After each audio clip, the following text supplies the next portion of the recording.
मैं हूं उज्जवल। आज का हमारा टॉपिक है सेल्स यानी कि मार्केटिंग। मतलब हम जानेंगे कि सेल्स किसे कहते हैं, सेल्स कितने प्रकार के होते हैं, सेल्स का क्या क्या फंडा है। तो सबसे पहले सेल्स किसे कहते हैं?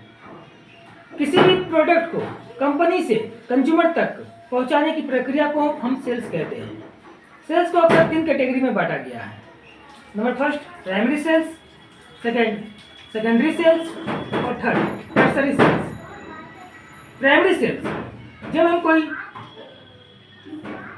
प्रोडक्ट कंपनी से डिस्ट्रीब्यूटर को बिलिंग करते हैं तो उसे हम प्राइमरी सेल्स कहते हैं। और सेकेंडरी सेल्स, जब हम प्रोडक्ट को डिस्ट्रीब्यूटर से रिटेलर या डीलर को बिलिंग करते हैं तो उसे हम सेकेंडरी सेल्स कहते हैं। और टर्सरी सेल्स, जब हम अपना कोई प्रोडक्ट किसी कंज्यूमर को बेच रहे हैं या कोई रिटेलर या डीलर अपना कोई प्रोडक्ट किसी कंज्यूमर कस्टमर को बेच रहा है तो उसे हम टर्सरी सेल्स कहते हैं।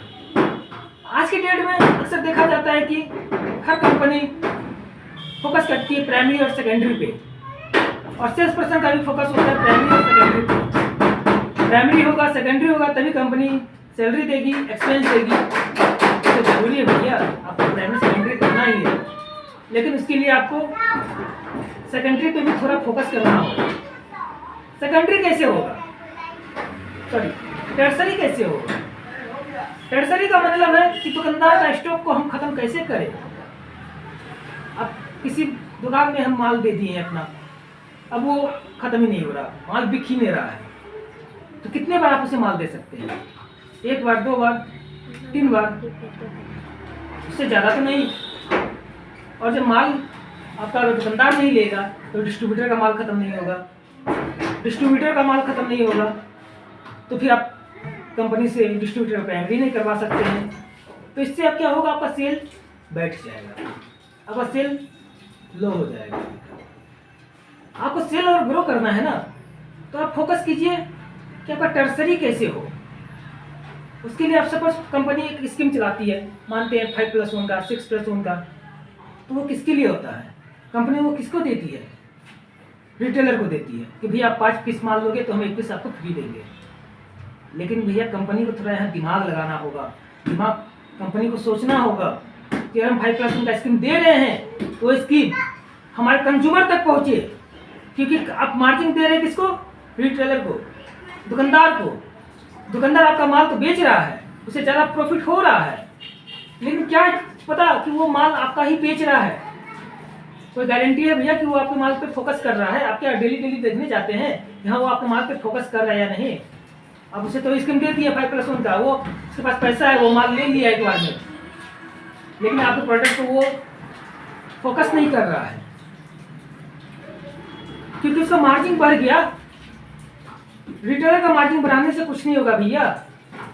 अगर आपको सेल ग्रो करना है तो उसके लिए आपको कंज्यूमर के दिमाग में सेट करना होगा कि भैया हम ये माल खरीदेंगे तो वो 5 पीस पे 1 पीस फ्री देगा। वो कैसे होगा, कब होगा?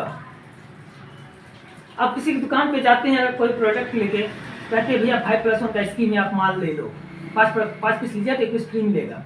दुकानदार को लगता है भैया 1 पीस हमको फ्री मिल रहा है या फिर मेरा मार्जिन बढ़ रहा है, तो दुकानदार ले लेता है। लेकिन दुकानदार कभी वो चीज़ अपने कंज्यूमर को, अपने कस्टमर को नहीं बताता है कि भैया 5 पीस लो 1 पीस आपको फ्री देंगे। वो तभी पता चलेगा कस्टमर को जब आपको उस प्रोडक्ट पे 5+1 लिख दो। कंपनी की तरफ से वो होना चाहिए, कंज्यूमर तक वो बात जानी चाहिए कि हाँ भैया 5 पीस में 1 पीस हमारा फ्री है, 12 पीस में 1 पीस हमारा फ्री है। उसके लिए आपको क्या करना होगा? किसी भी प्रोडक्ट, जो भी आपका प्रोडक्ट है, उसके ऊपर में आप लिख दीजिए 12+1, 5+1 हर 1 पीस पे।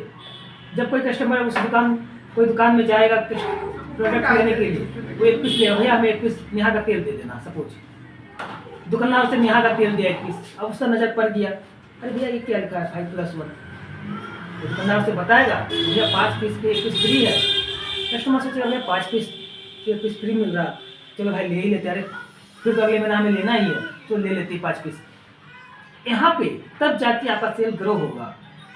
वो दुकानदार को, रिटेलर को स्कीम देने से कोई फायदा नहीं है भैया, वो बंद कीजिए। आप लोग स्कीम देना है, मार्जिन बढ़ाना है तो आप कंज्यूमर का बढ़ाइए, कंज्यूमर के पीछे भागिए। कंज्यूमर, क्योंकि आपका माल कंज्यूमर खत्म करता है, ना कि दुकानदार। कंज्यूमर को अगर आप सेटिस्फाइड कर दिए तो आप अपना सेल 100% ग्रो कर दिए। थैंक यू भैया। अगर हमारा वीडियो आपको अच्छा लगा हो तो प्लीज़ लाइक और सब्सक्राइब जरूर करें।